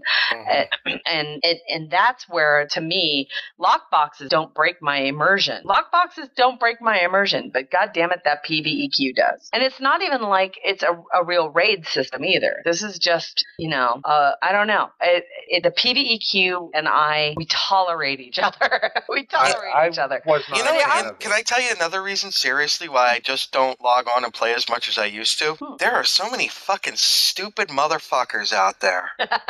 Seriously. Stupid, douchebag, motherfucking, cocksucking, sperm guzzling, shit wielding dickwads.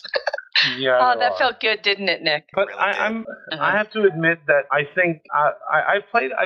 There are certain ones that I really like on the queue, and although I didn't like the queues originally, but I kind of, because I've been working on this goal, I've gotten used to it. But one thing that I have just annoys me is the Dyson Sphere queued episodes. They don't make sense. Either that or like Nick was saying, the people are so fucking stupid. No one can figure them them out.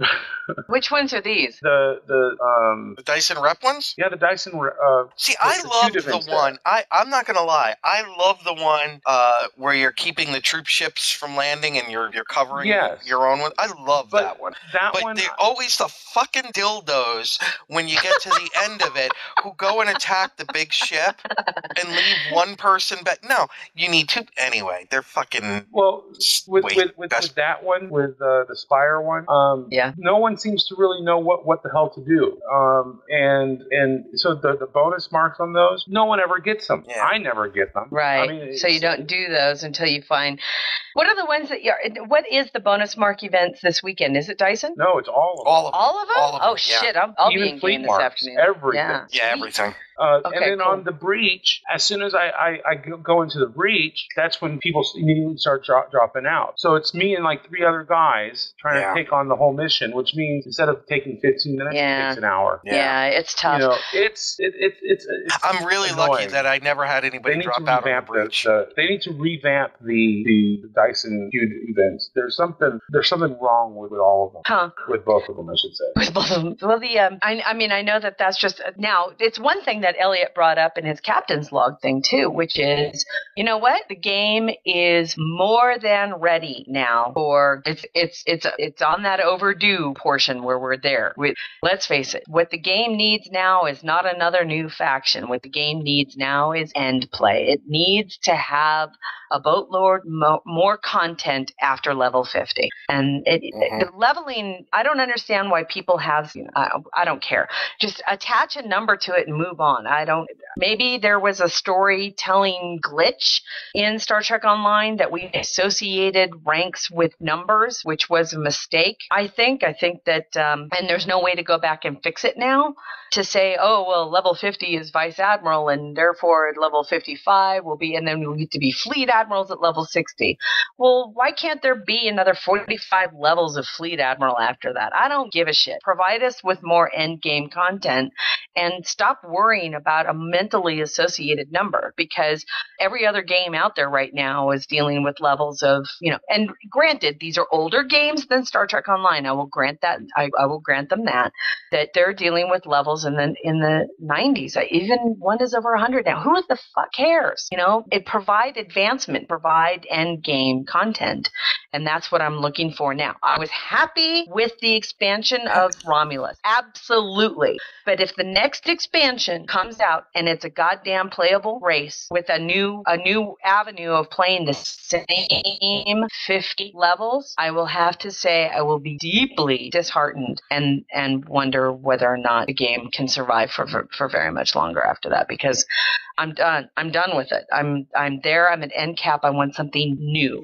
Not unlike what we're telling Mr. Orci to do. Exactly. I have 15, 16, 17 characters. I don't need 2 more Cardassians. What I want is for these 17 characters to go somewhere. Okay, all done. So hopefully the new expansion they're working on is not going to be something like that. You want to know what one of my biggest pet peeves is? And this is like really super minor, but it drives me up a fucking wall. We've got the Caspian Rising fleet base, okay? Mm-hmm. The fleets, which is almost done. Right. The fleets have their fleet bases and everything. I would like to be able to log out from the fleet base and then log back in and still be at our own fleet base. Instead of I've never tried. It's not a persistent zone. Right. No, it isn't. Yeah. So I don't think they can do that. It only exists when someone is there. Right. I know. It just drives me crazy. That's our place. That's our base. I would like to be able to, but I know it's super minor, but then you don't have to put up with 1,000 fucking ships being around you, and you come in and you've got like a lag because you're in a zone that's absolutely cram-packed, and people are setting off fireworks and fucking, oh, look, I got this new thing. I'm going to put a Tholaron web around everybody. Oh. Nick, I love it when you play Cranky Old Man. I'm not playing. Hi, Adrianne. Hi, Adrianne. So yeah, the game, and as Adrianne put in there, the game does need love. It does need love, and I'm really crossing my fingers that the next expansion really does involve a revamped exploration system, because someone's mic is open. Oh, hi. And it's Adrianne. Welcome to the show, Miss Adrianne. Thanks. Who gave her a key? I know. She's special. Listen to her giggle. And she hasn't slept. I know. Well, that's when we love her the most. Welcome to the show, Miss Adrianne. How are you? Oh, thank you. Hi, guys. I'm good. It's good to hear you. Oh, my God. You sound so drunk. Do I? I have no idea. I just know I haven't slept at all again tonight. Punch drunk. That's what that is. Yeah. Oh, my I poor was girl. like, oh, I saw Nick post something with his head inside of a Thor helmet with a Thor hammer on Facebook because I was staring at my phone going, oh my gosh, I can't sleep. And then I saw that and I was like, oh, it reminds me you guys have a show today. It's Sunday morning. So I was like, oh. Yeah, that was at the Disney store yesterday. Yeah. So tell me, Miss Adrianne, you've been practicing a voice for what role now in Starfinder? What? Oh, what? Q. How's that going? Q. Well, it's going good. I did some blooper outtake things for George Silsby to lol over, I guess, to stick it as lol files, because I was thinking, okay, what type of voice do I want to use? And so I was playing around with different accents, and I didn't really know which one to use. I'm like, I tried an Aussie accent. Baz would be proud of me. It was a pretty good Aussie/New Zealand accent. And then I tried a Valley Girl one, a country girl, and an East Coast girl. So I did all of these, and I have friends and family with these various accents, as well as having studied them. So I can do them okay. I think some words I do really horribly.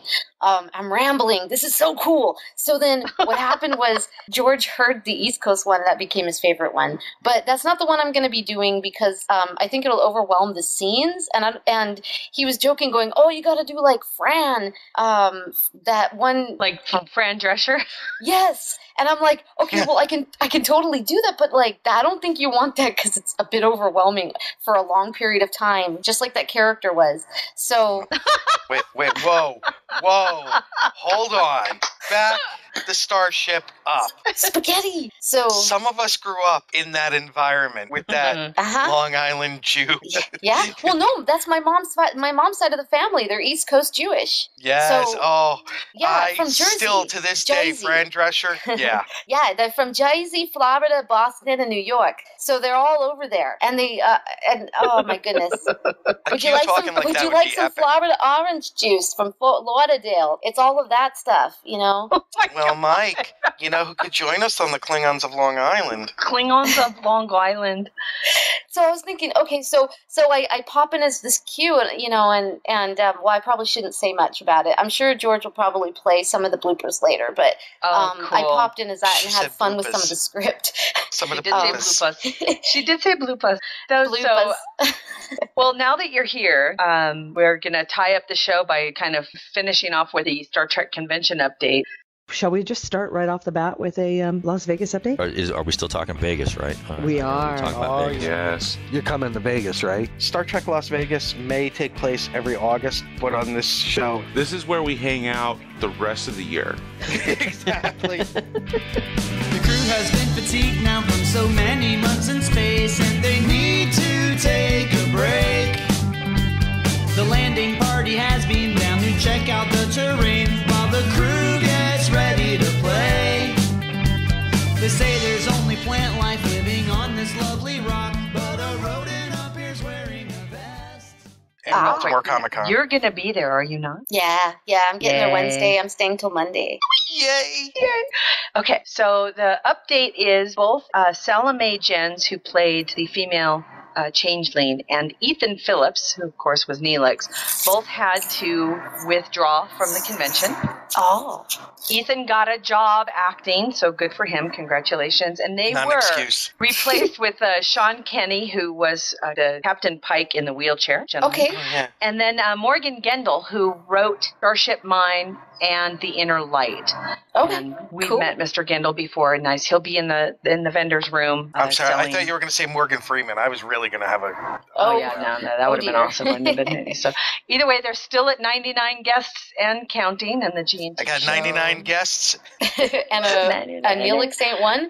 I know that some of the guests, though, are only going to show up like maybe just Thursday or just Saturday or just Friday. It's very awkward. Very awkward. The TNG people had a pre-existing contract with Kentucky. Well, no, even Tim Russ. Oh, yeah. He's only going to be there for a day, too. I believe that's the same not abnormal. reason. That's really because isn't he going? He's going to be at Shore Leave. Well, usually they hang around and they drink a little bit and they chat with people. Adrianne, this is because they moved the convention up. They moved the convention a week up. No, I know. It conflicts with Shore Leave, and it's only a week after San Diego Comic-Con. Yeah, I know, but I'm just saying, like previous years didn't feel so tight and limited. Some people Maybe like it's it my tight. imagination, though. I think it kind of is, because most of these stars really did come in for one day and leave, especially the Sunday attendees. I just remember them hanging around the bars more, so maybe that's all that's being eliminated. Yeah, but that's like Casey Biggs and they'll be there. Those guys will be there. They'll be there all week. Yeah, those same guys will be there. Yeah, but you get the traditional like LeVar Burton and Jonathan Frakes, you know. Right. Well, they're not going to be in the vendors room because they'll be in Kentucky this year. Yeah. Now I will say this. Sorry, that was a little gassy. Well, and not the least of which, Jonathan Frakes isn't going to be there at all because he's directing. He's doing the librarian. Isn't there a German convention or something happening as well? Something over in Germany? FedCon is this weekend, I think. Oh, this weekend? Oh, okay. I thought there was something, another out-of-country might be next weekend convention going on, too, during the Vegas one. Oh, not during the same weekend. I was surprised. I didn't realize so many people would chime in, but August 1st, Guardian of the Galaxy opens. Right. And that's at the same time we're going to be in Vegas. So, I mentioned that on Facebook, and I was surprised how many people started like, okay, how are we going to change our plans? What are we going to do? How are we going to do this? I think there's a bunch of us that have already said that we're going to have to put it off until Sunday night, which I think will be a blast. So that's good. After the con Terry, I know that what you said about Star Trek Continues, and I actually typed something out and then I erased it because it seemed way more snarky than it was meant to. It wasn't meant snarky at all, because my original response was, yeah, but I've already seen Star Trek Continues. Yeah. No, but I didn't mean it in a dick way. It was, you know. Yeah. No. But they're actually going to have a Q&A and they'll probably give extra details. That's what I want to go to. And they're all going to be there. It's the Q&A that I want to go to, and I can wait to see Guardians of the Galaxy for 3 days. And I got to say, that's going to be so much fun going with a huge group to see Guardians of the Galaxy. It really is. Yeah, it's going to be a blast. So you for guys those know of you who are going Axanar's to the trying con to and are going to be there Sunday night, it's Friday. Sunday. No. Oh, no, I'm saying Axanar is going to try to do Friday night, and then Continues is doing Saturday night. For what? Yeah. For screenings. No. Axanar is doing a screening at the con? Star Trek Continues is doing a midnight showing on Thursday night. Who?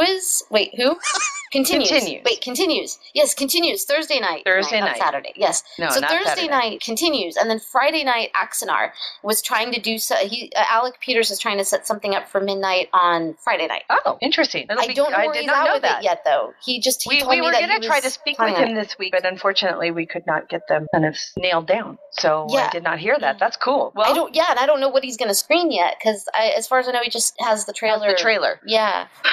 So I don't know. Was that you, Mike? I haven't said anything. Oh, I thought you went. Well, maybe. Well, we do. Terry, is there other convention news? Because there is some stuff for Baltimore Comic Con. Yes. Yeah, no, we need to talk about Baltimore Comic Con. Please have at it, my dear. Two things. First, on-site certified guarantee company LLC will be there. What they do is they are a group that they're an independent, impartial, third-party comic book grading service. That's kind of a big deal, because what they do is you come in and, like, let's say you go to your local comic store and they look through the guide that says, okay, this issue can be worth up to $2,000. This is a group that Hold on a second. Okay. Adrianne, can you turn off your mic, please? Mute your mic. You're drowning out Nick. Oh, yeah, wait. Oh, that's probably for the better. Oh, no. Hold on, wait. How do I do that? How do I do it? Okay, bye. Okay, hold on. Wait, mute mic. I just hit mute mic. Okay, mute mic. Okay. Thank you. Sorry.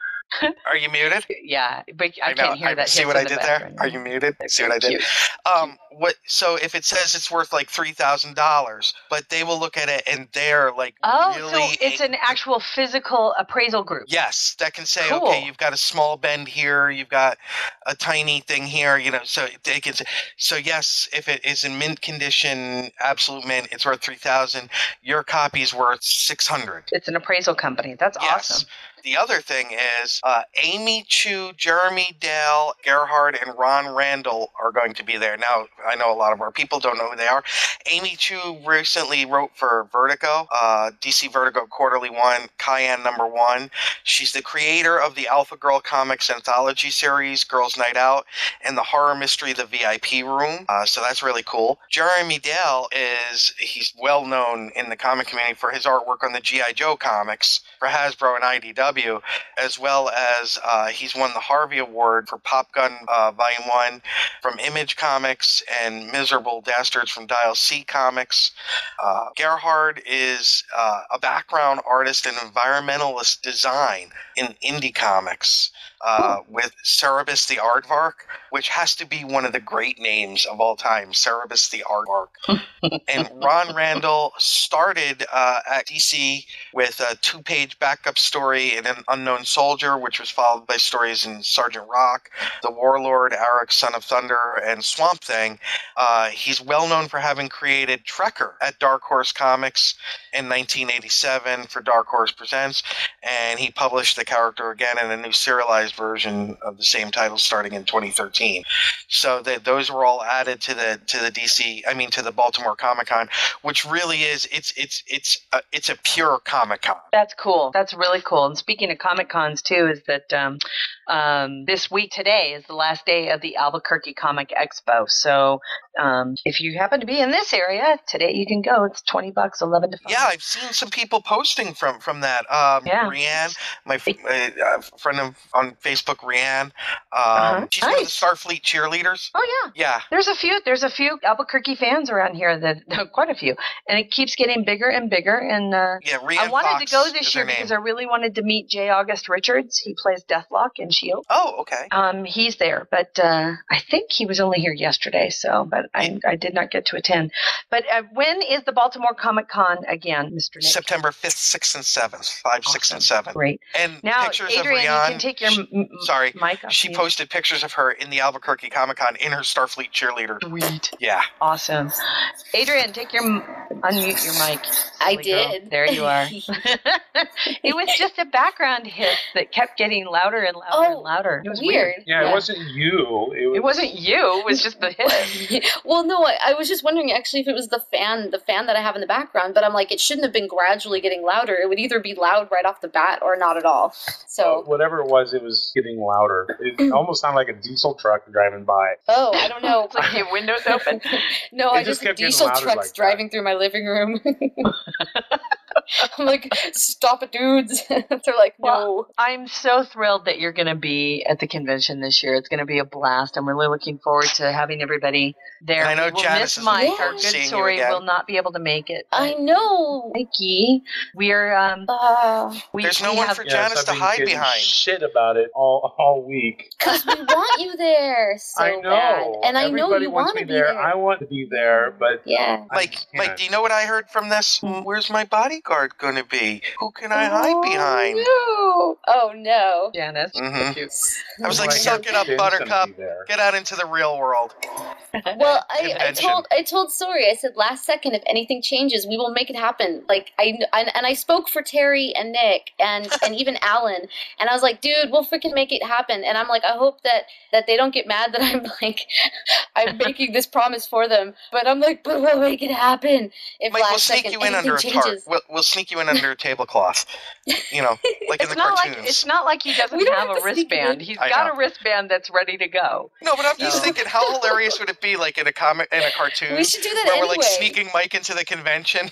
We don't even nobody need to notices. sneak him in. We don't even need to do that. We should just do it anyway. But it's an awesome visual. Stick me into a room service cart. Yeah. That'd be funny. Or we just act like when people say, "Excuse me, are you there?" We go, "Who are you talking to? There's no one here with us." No, we just make a big birthday cake and have him pop out. I don't know who will give the birthday cake to though, but it can be anybody. Sorry, really. I am not wearing pasty. Happy birthday, dear Vic. And the show goes in its typical squirrel direction. I love it.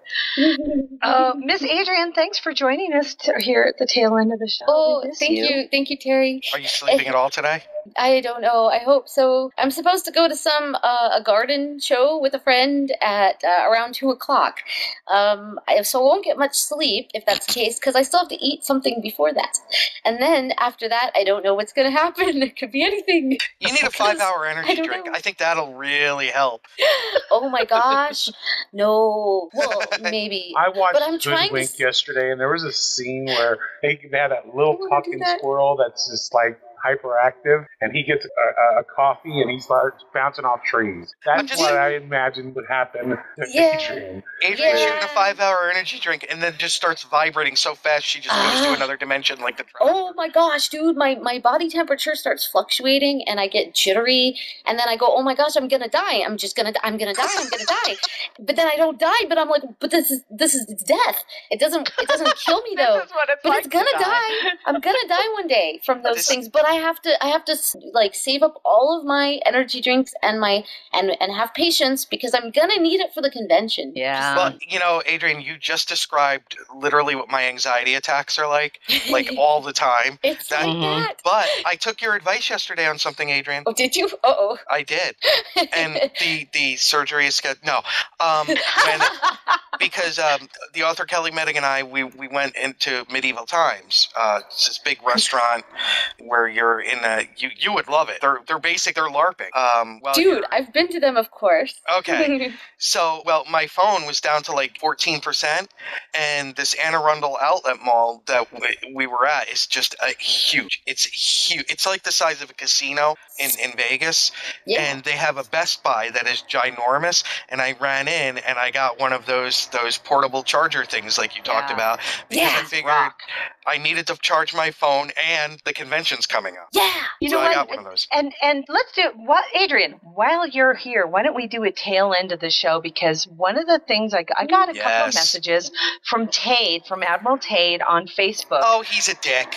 Oh, he's a sweetheart. But he brought up a really good thing that, we really didn't get to talk about during our convention preparation show that we did with you and with Miss Janice. And that is, one of the things we didn't really get to touch on was the cost of food. Oh, yes. Oh, yeah. And, yeah. And True. what I tried to explain, so let's kind of go through real quick. For anybody who's attending the convention this year in Las Vegas, I would say that food could really run the gamut from, it depends on what you want. You can bring in your own food because you do have, the rooms are like suites and there's a refrigerator in every room. So there's a Walmart and a Target and all that in the area. Yeah, in the area. So you can bring in food to kind of tie you over, but rooms do not have microwaves.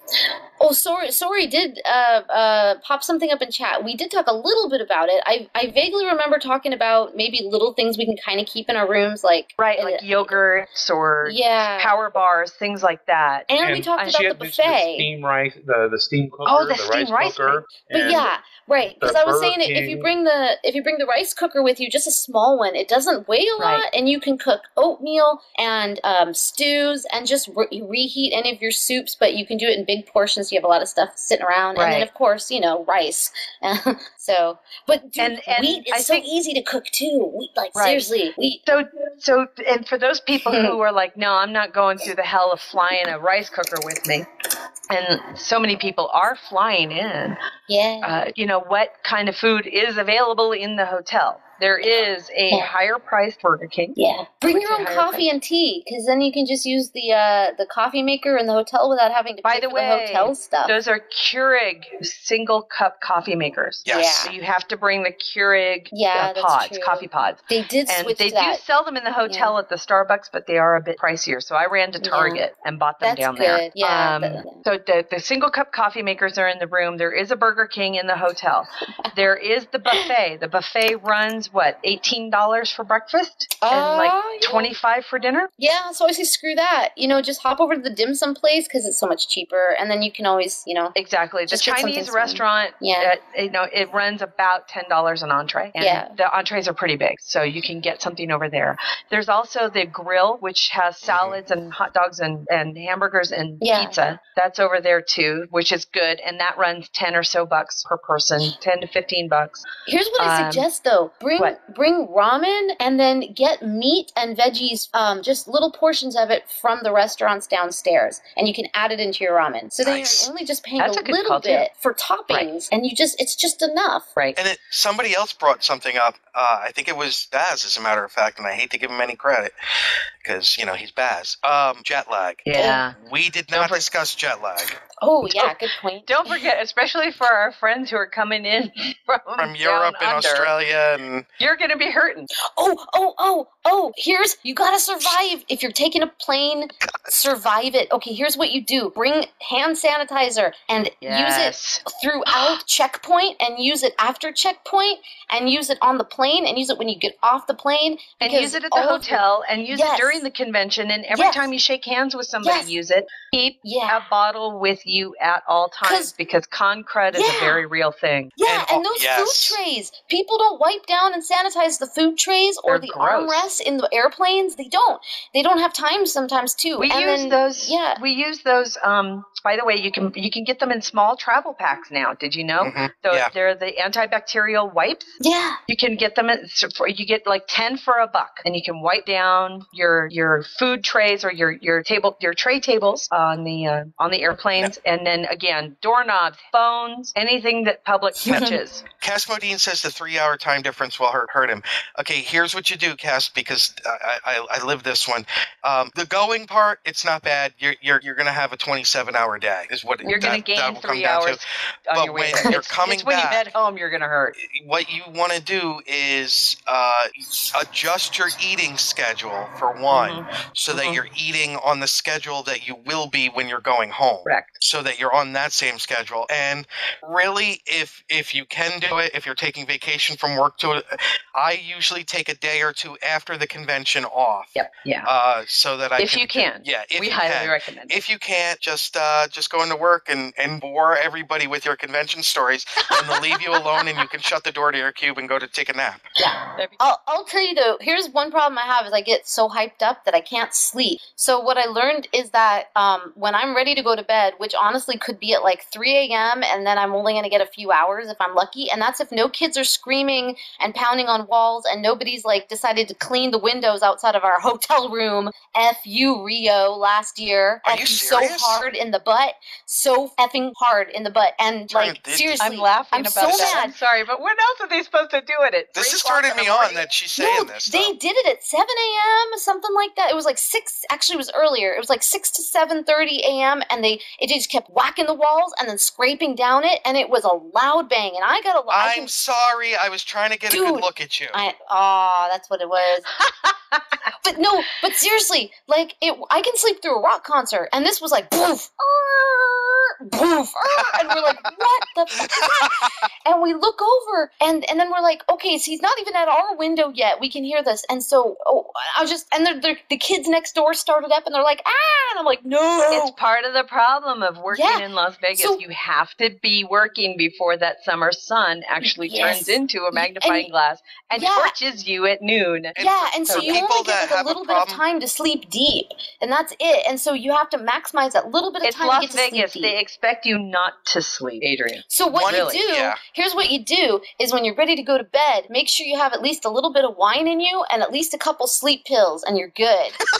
And then you set your alarm, but you set your alarm so that you can wake up And even if you hate your alarm, you get up anyway, and then you take a little bit of caffeine, but you take a lot of water with it, and then it's just enough to get you through the shower without falling down. And then you work your way up to food.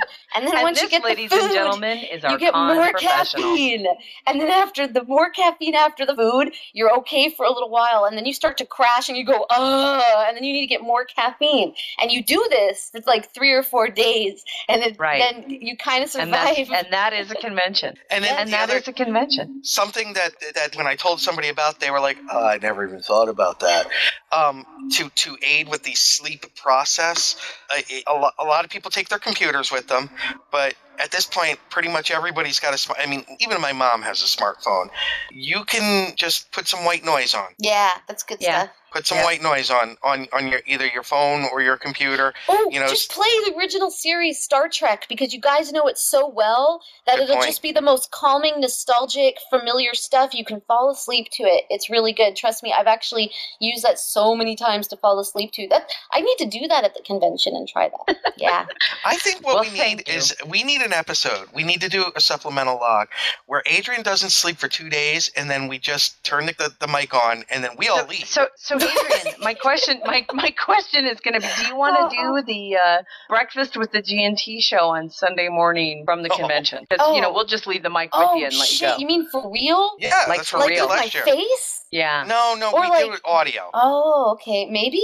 Yeah. What's wrong with if I your can face? It'll all depend on how I survived Saturday night. Yeah. After cosplaying too. Yeah. Because I get so exhausted from taking off the prosthetics and wearing them all day. We figured you wouldn't be sleeping anyway. You could just show up at the cafe with us, and I'm just saying, you're invited. No, I will totally do it for experimental sake. I promise you, though, I will probably have a floating eye, and I will probably be drooling.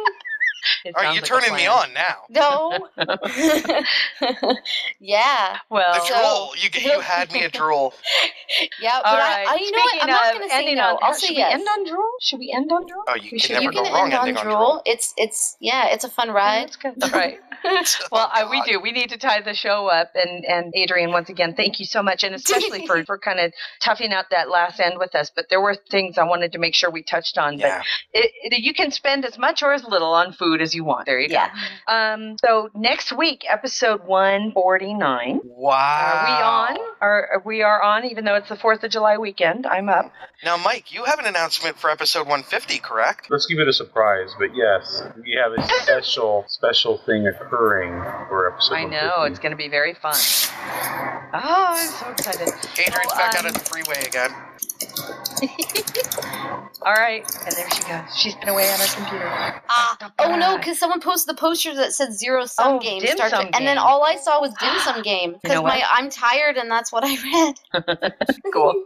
All right, have a great one, you guys. We'll see you next week. Goodbye. Mike, did you have any announcements? Oh, I'm sorry. I stepped on him. I was a bad girl. No. Announcements. We're on Stitcher. We're on a bunch of other stuff. Mixcloud. We're still looking for come out and like our site, like our Facebook page, our Twitter, follow us on Twitter, all the social media. We'll have links in the chat or in the show notes. And that helps us get more and exciting stuff to share with you all. That's right. All righty. Thanks, guys. See you next week. Joel on true. Peace out, homies. Joel on true. Don't be bitter. Joel on true. Joel on true. We stopped. You guys are still arguing, and I'm in the chat. That was awesome. GNT Show is a Busy Little Beaver production. Music for the GNT Show is provided by Warp 11, Grethor, 5-Year Mission, and Andrew Allen's Smooth Federation. Gonna take a 5-year tour. Boldly go where no man's gone before. Gonna travel to the end and make new friends. Move ahead, walk back to 10. Put a mini skirt on my yo man. Represent the human race.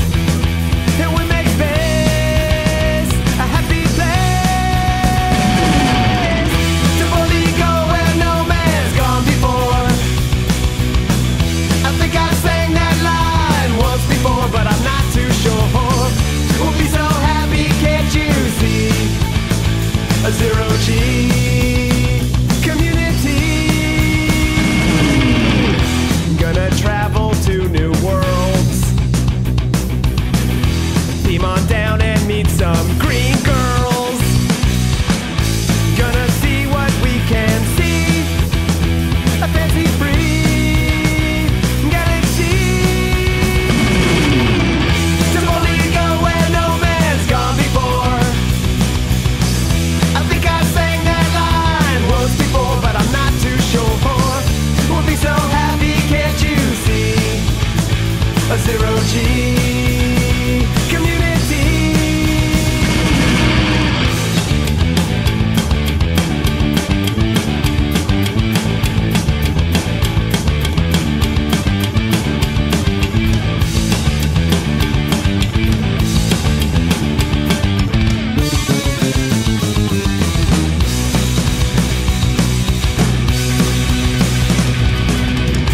Come and take a tour with me.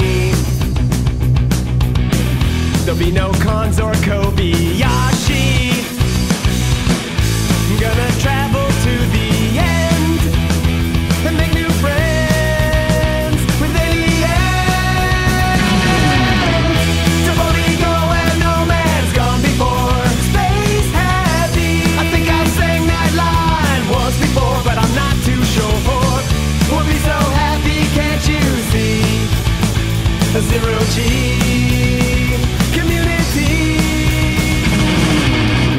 To boldly go where no man's gone before. Space happy. I think I sang that line once before, but I'm not too sure. They'll be so happy, can't you see? A zero G